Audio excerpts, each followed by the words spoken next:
अभी we had a great event at राज मंदिर। एक और बार जयपुर में आपका स्वागत है, कैसा लगा? थैंक यू पहले तो नमस्कार, धन्यवाद आप सभी का कि आपने वक्त निकाला, आप आए हैं। जयपुर, मैंने राज मंदिर में भी कहा, हमेशा एक बहुत स्पेशल शहर है, खासकर मेरे लिए। मैं पहली बार प्रमोशंस के लिए जयपुर जब आया था, वो ज़रा हटके ज़रा बचके के वक्त था और राज मंदिर ही गया था। और उस समय मैंने एक प्रॉमिस किया था कि तब प्रमोशंस की शुरुआत जयपुर से हुई थी और मैंने कहा था कि अगर ये पिक्चर हिट हो जाती है तो मैं हर फिल्म को यहीं लेकर आऊँगा और प्रमोशंस यहीं से शुरुआत करूँगा। तो तब जब आया था, ज़रा हटके ज़रा बचके हिट हो गई थी और तब ऐसे समय पे हिट हुई थी जहाँ लोग कह रहे थे कि ऐसी फिल्म को तो थिएटर में आना ही नहीं चाहिए, ये OTT पे क्यों नहीं आई, और फिर लोगों ने उसे हिट कर दिया। सो तब से वही वादा निभा रहा हूँ कि जब भी सैम बहादुर आई और फिर अब छावा है तो अब मैं हैट्रिक पे हूँ मैं। तो होपफुली ऊपर वाले की मर्जी से ये भी Just one question before we begin this media interaction. हाँ जी।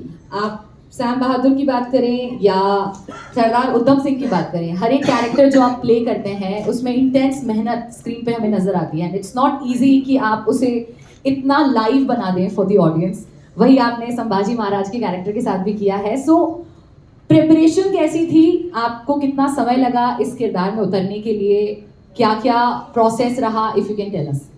देखिए, जब बायोपिक होती है तो उसमें तैयारी तो बहुत होती है और सिर्फ एक्टर से ही नहीं, पूरी टीम की बहुत ज़्यादा तैयारी होती है। स्पेशली जब बात आती है हिस्टोरिकल की, तो वो हम आपस में मजाक करते हैं कि एक हिस्टोरिकल बनाना अपने आप में पंगा लेने वाली बात होती है, क्योंकि बजट बड़ा होता है, स्केल बड़ा होता है, पीरियड एक दूसरा एक ज़माना क्रिएट करने की कोशिश करनी पड़ती है। तो कई बार रियल लोकेशंस होते हैं, कई बार सेट्स बनाने पड़ते हैं, घोड़े, तलवार, सब कुछ। और जिस हिसाब से हमने छावा बनाई है वो इतना रॉ रखा है, इतना रियल रखा है कि जो मिट्टी है, जो धूल है, खून पसीना, सब कुछ रियल है इस फिल्म में। और हाँ, इसमें जिम्मेदारी बहुत होती है, प्रेप बहुत होती है। As an actor of course एक तैयारी होती है कि उस किरदार को आप फिजिकली निभा पाए, तो चाहे वो वजन बढ़ाना हो, बॉडी बढ़ानी हो, दाढ़ी, बाल, घुड़सवारी सीखनी हो, स्वॉर्ड फाइटिंग सीखनी हो, तो इसकी एक्शन ट्रेनिंग अलग चल रही थी, बॉडी बिल्डिंग ट्रेनिंग अलग चल रही थी, हिस्ट्री ट्रेनिंग अलग चल रही थी, क्योंकि बहुत ज़रूरी होता है कि वो उस इतिहास को, उस पीरियड को भी समझना, उस समय क्या चल रहा था वो भी समझना। तो वो सारी तैयारी साथ में चल रही थी। तो तकरीबन 6 से 7 महीने लगे before we went on floors कि उसकी तैयारी करें और फिर जाके शूटिंग शुरू करें। राइट। सो कई बार मैं ट्रेलर देख चुकी हूँ, जब देखा है आई वाज ब्लोन, और वही रिस्पॉन्स हमने अभी राज मंदिर में भी देखा। एंड आप लोगों को ट्रेलर कैसा लगा, उसके साथ में क्या आप पूछना चाहते हैं?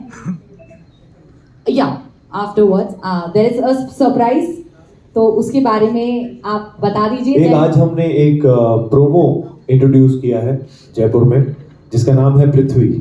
हमारा मोशन पोस्टर आया था जिसमें हमने दिखाया था कि छत्रपति संभाजी महाराज कैसे 4 नेचर के तत्वों को रिप्रेजेंट करते हैं, पृथ्वी, जल, अग्नि और वायु। क्योंकि मराठा वॉरियर्स जो थे वो जाने जाते थे अपने गुरिल्ला वॉरफेयर के लिए कि वो नेचर को किस तरह इस्तेमाल करते थे अपने युद्ध में और हावी होते थे अपने दुश्मनों पर। तो उसमें से जो पहला पहलू है वो है पृथ्वी, और उस पे एक प्रोमो है जो हमने आज इंट्रोड्यूस किया है जयपुर में आकर। तो we would like to play that for you. जो घर पर कंटेंट एंजॉय कर रहे थे उन्हें आप थिएटर्स तक तो खींच कर लाने वाले हैं 14 फरवरी को। सो कोशिश तो है हमारी कि 14 फरवरी को लोग थिएटर्स में आए, भर भर के आए, अपने परिवार को, बच्चों को, दोस्तों को साथ में लेकर आए और छावा ये फिल्म देखें। क्योंकि बहुत ज़रूरी होता है कि हमारा फोकस तो हमेशा एंटरटेनमेंट होता है कि लोगों को एंटरटेन करना, पर साथ में कहीं ना कहीं अगर हम हमारा ही जो गौरवशाली इतिहास है वो लोगों के साथ शेयर कर सके, ताकि आज की जो यूथ है, आने वाली जो यूथ है, बच्चे हैं, उनको पता लगे कि कैसे कैसे योद्धाओं का बलिदान गया है। आज जिस ग्रेट नेशन में हम रह रहे हैं, सांस ले रहे हैं, उसके पीछे बहुत बड़े बड़े हस्तियों के त्याग और बलिदान रहे हैं, तो उनके बारे में भी जानना जरूरी है। और छत्रपति शिवाजी महाराज के बारे में पूरी दुनिया जानती है, पर उनके बेटे छत्रपति संभाजी महाराज, उनका जीवन, उनका जो त्याग है, वो भी घर घर में पहुंचना बहुत जरूरी है और वही हमारी कोशिश रही है। बिल्कुल, तो इस फिल्म के अंदर जो मेहनत लगी है उसको लेकर सवाल सभी के मन में चल रहे हैं। एक एक करके हम क्वेश्चन पूछेंगे। Yes hi sir, Shubham from Dainik Bhaskar. Hello sir, मेरा सवाल आपसे ये है कि सबसे पहले तो आपका राजस्थान में वीरों की धरती है, उस पर आपका स्वागत है। Thank you. आपने मराठा भूमि को लेकर के एक मूवी बनाई और इसमें संभाजी महाराज नो डाउट की हिस्ट्री में उनके नाम को बहुत ही सम्मान से लिया जाता है। ऐसे में आपको इस कैरेक्टर का जब आपके पास में ऑफर आया तो किस तरीके का एक्सपीरियंस था आपका और कितना आप उसके अंदर, उस कैरेक्टर के अंदर डूबे? मुझे याद है पहली बार जब लक्ष्मण सर जो हमारे डायरेक्टर हैं उन्होंने जिक्र किया था छावा के बारे में, वो तब था जब हम जरा हटके जरा बचके की शूटिंग कर रहे थे और उसी समय उन्होंने मुझे बताया था कि ये अगली फिल्म होगी हमारी। तो ऑब्वियसली मैं महाराष्ट्र में पला बड़ा हूँ, मुंबई में पला बड़ा हूँ, तो हमारे हिस्ट्री बुक्स में वहाँ स्टेट बोर्ड में ही छत्रपति शिवाजी महाराज के बारे में तो काफी कुछ था ही, पर छत्रपति संभाजी महाराज के बारे में भी बहुत कुछ था। तो मैं जानता था उनकी कहानी, पर उसके फाइनल डिटेल्स मुझे भी नहीं पता थे।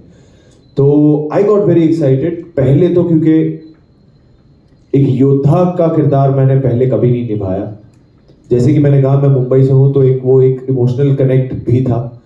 हिस्टोरिकल फिल्म मैंने पहले कभी की नहीं थी। लक्ष्मण सर, दिनेश विजन सर, इनके साथ एक कंफर्ट मैं फील करता हूँ, एक वार्मथ और प्यार है हमारे बीच में। तो मुझे लगा ये बहुत अच्छी टीम है जिनके साथ ये करने का मौका मिलेगा। फिर जब उसकी रिसर्च हुई, मुझे याद है कि लक्ष्मण सर ने मुझे एक स्केच दिखाया था कि संभाजी महाराज, छत्रपति संभाजी महाराज दिखते कैसे थे। तो जब मैंने वो स्केच देखा तो पहले तो मैं डर गया। मैंने कहा ये मैं दिख कैसे पाऊंगा, ये शेर ही लग रहे हैं। तो उन्होंने वही कहा था, नहीं मुझे शेर चाहिए। मैंने कहा सर इसके लिए तो वक्त लगेगा और इसकी तैयारी में वक्त लगेगा, क्योंकि इसमें चीटिंग पकड़ी जाएगी, इसमें सच्चा होके आना पड़ेगा। तो उन्होंने मुझे वो वक्त दिया। उन्होंने कहा कि वो मेरे लिए, उस पर कोई कॉम्प्रोमाइज नहीं होगा, आपको जितने महीने चाहिए वो बताइए और उतने महीने बाद ही शूटिंग शुरू होगी। तो हमने 7 महीने लिए थे। 7 महीने वो 25 किलो वजन बढ़ाना, घुड़सवारी सीखना, तलवारबाजी सीखना, उस सब के बाद ही जब वो संतुष्ट हुए थे कि हाँ ये अब मेरा छावा लग रहा है, तब इसकी शूटिंग शुरू हुई थी और फिर 7 महीने की शूटिंग चली थी। तो तकरीबन 14 महीने इस फिल्म को मैंने दिए हैं। उससे पहले 2.5 साल से इस फिल्म की रिसर्च चल रही थी। तो ओवरऑल इस फिल्म को बनाने में, रिसर्च करने में, इसकी तैयारी में 4 साल लगे। तो ये जो आप देख रहे हैं ये 4 साल की मेहनत है पूरी टीम की, जो हम 14 फरवरी को लेकर आएंगे। Hello Vicky, Hi, ma'am. Rakhi Singh from समाचार प्लस। हेलो, कांग्रेचुलेशंस, बहुत ही अच्छा ट्रेलर था। Thank you. और ऑन स्क्रीन केमिस्ट्री आपकी को एक्टर्स के साथ में होती है। नजरिया होता है डायरेक्टर को का कि वो जिस तरीके से मूवी को प्रेजेंट करता है, लेकिन ऑफ स्क्रीन केमिस्ट्री डायरेक्टर के साथ भी होती है। आपकी दूसरी मूवी है लक्ष्मण उतेकर के साथ में, किस तरह की बॉन्डिंग? ये मुझे सवाल बहुत अच्छा लगता है क्योंकि इसका जवाब देना मुझे बहुत अच्छा लगता है। लक्ष्मण सर के साथ ना एक बहुत कमाल का रिश्ता मेरा बन गया है। इनफैक्ट मैं कहना चाहूँगा, जब पहली बार मैंने लक्ष्मण सर के साथ काम किया था, ये साल था 2012 या 2013। तब मुझे कोई फिल्म नहीं मिली थी। तब मैंने एक एड फिल्म की थी, वो गूगल की एक एड फिल्म थी, जिसे डायरेक्ट किया था अमित शर्मा जी ने, और जिन्होंने अभी मैदान बनाई और बधाई हो जो पहली वाली थी वो बनाई थी। उस एड फिल्म के सिनेमेटोग्राफर जो थे वो लक्ष्मण सर थे। तो he has been a cinematographer for many films, English Vinglish, dear Zindagi, correct. तो वो पहले सिनेमेटोग्राफर थे, फिर वो डायरेक्टर बने। तो हम तब से ही ये कोशिश कर रहे थे कि यार कभी साथ में काम करना है, कभी साथ में काम करना है। फिर उन्होंने पहले मराठी फिल्म बनाई, फिर लुका छुपी, मिमी बनाई, फिर जरा हटके जरा बचके में फाइनली वो मौका मिला कि हम साथ में काम करें। मुझे उनमें सच में एक बड़ा भाई दिखता है, एक दोस्त दिखता है, एक मेंटोर दिखता है, और वो सच में वो इंसान रहे हैं मेरे जीवन में। अब तो कई साल हो गए हैं, मेरे ख्याल से 4-5 साल हो गए हैं जब हम इतने क्लोजली काम कर रहे हैं, और मैं जेन्युइनली दिल से उनसे बहुत प्यार करता हूँ। आई नो, बट क्योंकि अभी फिल्म डिलीवर करनी है, रिलीज एकदम सर पर है, तो वो पोस्ट प्रोडक्शन में बिजी है। रोज कुछ ना कुछ उन्हें साउंड पे, वीएफएक्स पे कुछ ना कुछ करके उन्हें ओवरसीज की भी डिलीवरी देनी है, तो वो उसमें व्यस्त है, इसलिए वो आ नहीं पाए।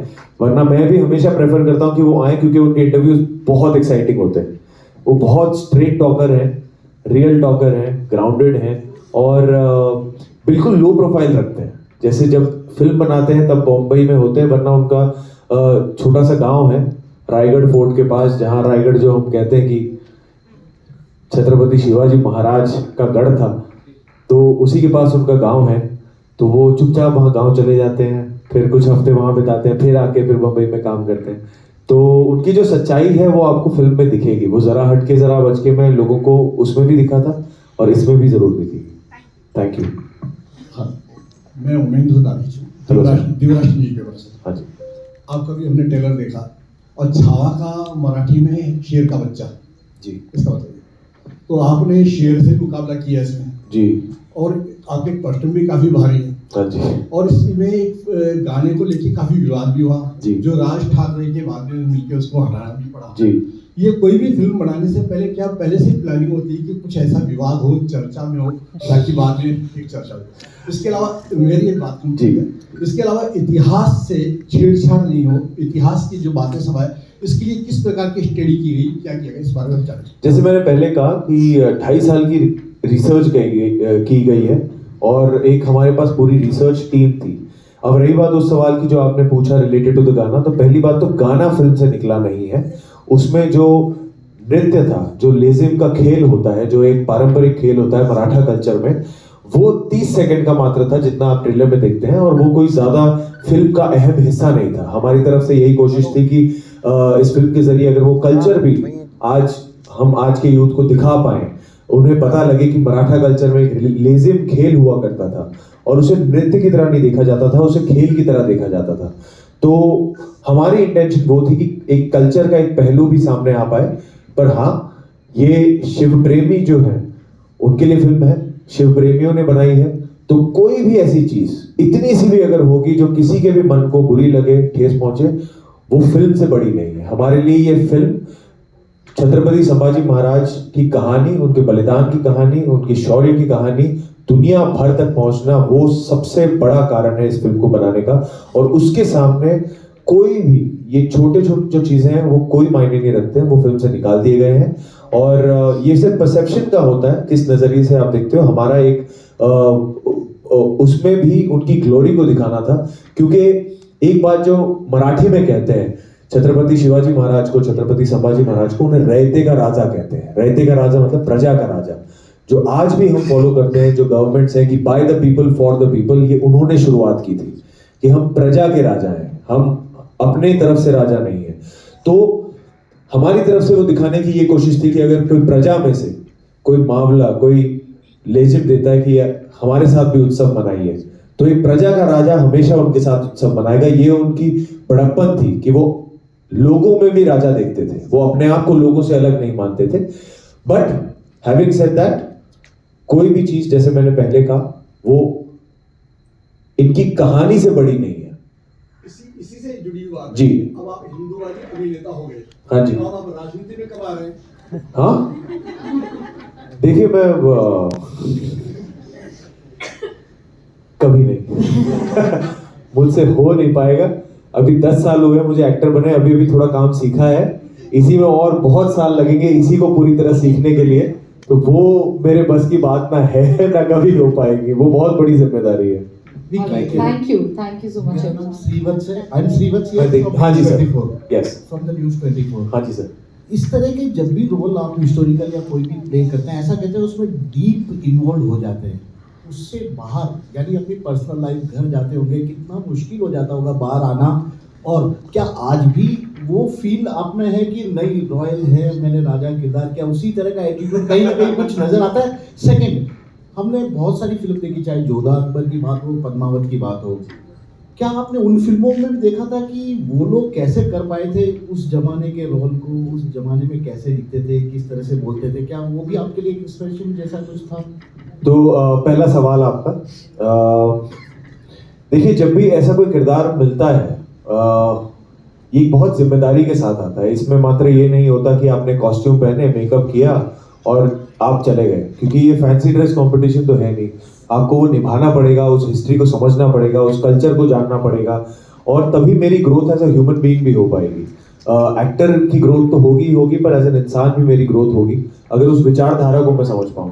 तो मेरे लिए बहुत ज़रूरी होता है कि अगर मैं वो वक्त दे रहा हूँ अपने जीवन का, 1 साल में एक किरदार को अगर दे रहा हूँ, तो उससे कुछ सीख पाऊँ, उससे कुछ समझ पाऊँ। तो उसमें वो डीप डाइव करना मुझे अच्छा भी लगता है, क्योंकि मुझे लगता है हाँ, इससे कुछ मैं अपने लिए कुछ गेन कर पाया। और सेकंड सवाल कि जब ऐसे रोल होते हैं, ऐसी स्टोरीज का पार्ट होने का मौका मिलता है, कुछ ना कुछ एसेंस तो रह ही जाता है जब आप शूटिंग के बीच होते हो, कि आपने 12 घंटे 14 घंटे की शिफ्ट की है, आप शूटिंग कर रहे थे और वापस आप जब आते हो, अगर आप अपने होटल आए हो, अपने घर आए हो, कुछ ना कुछ उसका अंश तो रह ही जाता है, चाहे वो उसकी चाल हो, चाहे वो उसका मूड हो, थोड़ी चीजें तो रह जाती हैं। बट होता क्या है, मैं आपको बताता हूँ, जब शूटिंग होती है ना, आपको वक्त ज्यादा अपने परिवार के साथ घर में एकांत में मिलता है नहीं। और स्पेशली इस फिल्म के लिए तो मुझे बिल्कुल नहीं मिल रहा था, क्योंकि इस फिल्म के दौरान मेरा दिनचर्या ऐसा होता था कि 4:30 बजे उठ के पहले जिम जाओ, 2-3 घंटे ट्रेनिंग करो, फिर शूटिंग करो, 12 घंटे वो करके आके फिर बाद में वापस ट्रेनिंग होती थी एक्शन की जो अगले दिन करना है, और फिर जाके उसके बाद तो मुझे ही नहीं पता होता था मैं कौन सा इंसान हूँ। अब मैं सीधे बेड पे जो जितने घंटे की 5-6 घंटे की नींद मिल गई, बस वही होता था। बट हल्का सा तो उसका essence, to answer your question, वो रह ही जाता है। अभी नहीं है, क्योंकि अब तो कुछ समय हो गया है इस फिल्म को शूट किए हुए, और अब मैं कोई और फिल्म शूट कर रहा हूँ जहाँ पे अगर मैं राजा बन के जाऊंगा तो बहुत खराब काम होगा वहां पर। So, back in this year. हाँ जी, सॉरी, वो भी आपने सवाल पूछा था। नहीं सर, मैं एक्चुअली मुझे रेफरेंसिंग में मैं बिलीव नहीं करता हूँ। मुझे लगता है कि मेरे इमेजिनेशन का दायरा थोड़ा क्लोज हो जाता है, थोड़ा लिमिटेड हो जाता है अगर मैं कुछ रेफरेंसेस देखूं। हमेशा कोशिश रहती है कि मैं अपने डायरेक्टर, अपने राइटर के साथ जितना वक्त बिता पाऊँ और हम कुछ नया क्रिएट कर पाएं, एक नई भाषा, एक नया तरीका एक कहानी को बताने का, वो हमेशा कोशिश रहती है। तो मैं एंटरटेनमेंट के तौर पे देख लेता हूँ, पर नॉट कि as a study material. Okay. Thank you so much, Vicky. Thank It was you. lovely having you. We're really very excited and looking forward to watch Chhawan 14. Thank you so much. और हाँ विकी, जी, एक सवाल हमारा भी है आपसे, पूछिए बिल्कुल लास्ट। एक सेकंड, मैं Last सवाल one. एक बार करूं, है ना? 14 फरवरी जी ये वैलेंटाइंस वाला है, जी। डेट को लेकर आपने कभी डिसाइड किया कि 14 बिल्कुल सही डेट है? सही डेट है, क्योंकि उस एकदम दिन परफेक्ट आप डेट है। बहुत ही ज्यादा खून खराबा और ये तमाम नहीं चीजें देखिए, वो आपको 14 फरवरी प्यार का दिन है। जी हाँ। ये प्यार की फिल्म है, पर प्यार किसने कहा कि सिर्फ रोमांस तक ही सीमित है? प्यार अपने देश को भी दिखा सकते हैं, धर्म को भी दिखा सकते हैं, अपने राजा के लिए भी दिखा लेकिन खून सकते खराबी दिखाएंगे आप? हैं। वो आप फिल्म में देखिए, फिल्म में देखिए, एक्शन तो जरूर रहेगा क्योंकि जंग तो है ही, पर जब जंग होती है, देश के लिए होती है, वो भी एक प्यार ही है। अरे वाह sir, Thank you so much everyone. Thank you for your questions. 14 फरवरी को फिल्म रिलीज हो क्या नाम रही है है आपका? और आप लोग भी जरूर फिल्म